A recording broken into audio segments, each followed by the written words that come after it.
د څلورم ټولګي 15 درس څخه راغلاست. به درس 15 صنف 4 زبان پشتو خوش آمدید. این کورس مخصوص کسانی است که میخواهند زبان پشتو را از سطح مقدماتی آغاز کنند، چرا که پشتو صنف 4 اولین کتابی است که توسط وزارت علوم افغانستان تدوین شده است. 15 لوست. درس 15. ښوونکی او زده کوونکي، معلم و شاگردان. ښوونکی، معلم او به معنای و، زده کوونکي، شاگردان. موخه، هدف درس: د متن سم لوستل، صحیح خواندن متن، لیکل، نوشتن آن او د ژبې زده کول و آموختن زبان. پوښتنه و یا پوښتنه، سوال: څوک تاسو ته په ټولګي کې لوست وایي؟ چه کسی برای شما در صنف درس میدهد؟ چه کسی تاسو ته برای شما په ټولګي کې در صنف لوست وایي، درس میخواند و یا درس میدهد. و اما متن اصلی درس: ساعت او بجی وی. ساعت 7 بجه بود. او بجی 7 بجه وی بود. ښوونکی ټولګي ته راننوت. معلم وارد صنف شد. ښوونکی معلم ټولګي ته به صنف راننوت، داخل شد. له سلام او لنډې پوښتنې او حاضري اخیستلو څخه وروسته یې د کورنۍ دندې پر کتلو پیل وکړ. له سلام او لنډې پوښتنې: بعد از سلام و سوالات کوتاه، لنډی کوتاه، پوښتنی سوالات، او حاضری اخیستلو څخه و حاضری گرفتن وروسته بعد از آن د کورنۍ دندې کارهای خانگی را پر کتلو پیل وکړ. شروع به رسیدگی کرد. پر کتلو نگاه کردن، رسیدگی کرد، نگاه کرد، پیل وکړ، آغاز کرد. بعد از سلام و سوالات کوتاه و حاضری گرفتن شروع به رسیدگی کارهای خانگی کرد.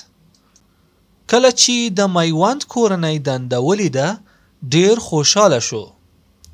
وقتی که کار خانگی میوند را مشاهده کرد بسیار خوشحال شد. کله چې وقتی که زمانی که د میوند کورنۍ دنده کار خانگی میوند را ولیده، مشاهده کرد، رسیدگی کرد، ډیر خوشحاله شو، بسیار خوشحال شد. میوند ته ډیر آفرین ووایه.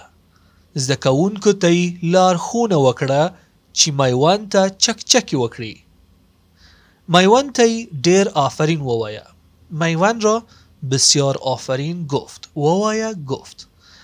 زده کوونکو ته، شاگردان را لارښوونه وکړه و یا لارښوونه وکړه، راهنمایی کرد، چی به معنای که میوند ته چکچکی وکړي، برای میوند چکچک کنید، تشویقش کنید. ښوونکي موږ ټول وهڅولو چې خپلې کورنۍ وظیفې په ښه توګه سرته ورسوو.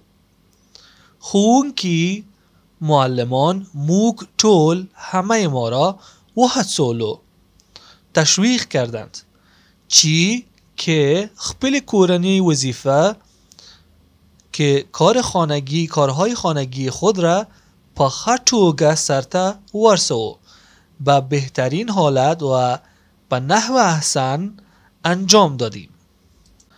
اما برای اینکه بهتر بیاموزیم یک بار دیگر متن را مرور میکنیم و با هم میخوانیم. ساعت او بجی وی. ساعت 7 بجه بود. ښوونکی ټولګي ته راننوت. معلم به صنف داخل شد. له سلام او لنډې پوښتنې، بعد از سلام و سوالات کوتاه او حاضری اخیستلو څخه و حاضری گرفتن وروسته بعدش د کورنۍ دندې پر کتلو پیل وکړ. آغاز کرد، شروع کرد به مشاهده کردن کارهای خانگی. کله چې د میوند کورنۍ دنده ولیده، هنگامی که کار خانگی میوند را دید ډیر خوشحال شو، بسیار خوشحال شد. میوند ته ډیر آفرین ووایه و میوند بسیار آفرین گفت. زده کوونکو ته لارښوونه وکړه چې میوند ته چکچکی وکړي. شاگردان را راهنمایی کرد که میوند را تشویق کنند، برایش چکچک کنند. ښوونکي موږ ټول وهڅولو. معلمان همه ما را تشویق کردند چې خپل کورنۍ وظیفه که کارهای خانگی خود را په ښه توګه سرته ورسوو به بهترین حالت و به نحو احسن انجام دادیم. و اما فعالیت. شاگردان محترم جاهای خالی را با کلمه مناسبی که در داخل متن هست پر کنید. ښوونکي ټولګي ته. جمله دوم میوند ته ډیر وویل. جمله سوم ښوونکي میوند ډیر. و برای کار خانگیتان یک بار از روی متن بنویسید و متن را بخوانید و از طریق آیدی تلگرام برای من ارسال کنید. خب دوستان عزیز، این بود درس 15 صنف 4 زبان پشتو. امیدوارم که این درس براتون مفید بوده باشه. اگر این ویدیو رو دوست داشتین را لایک کنید و اگر میخواین از ما حمایت کنین لطفاً کانال ما رو سابسکرایب کنین و زنگوله رو هم فشار بدین و ویدیوهای ما را به دوستانتان و به علاقه‌مندان زبان پشتو به اشتراک بگذارید. تا درس آینده شما را به الله پاک میسپارم. پاما خدیخه ده خدای پامان.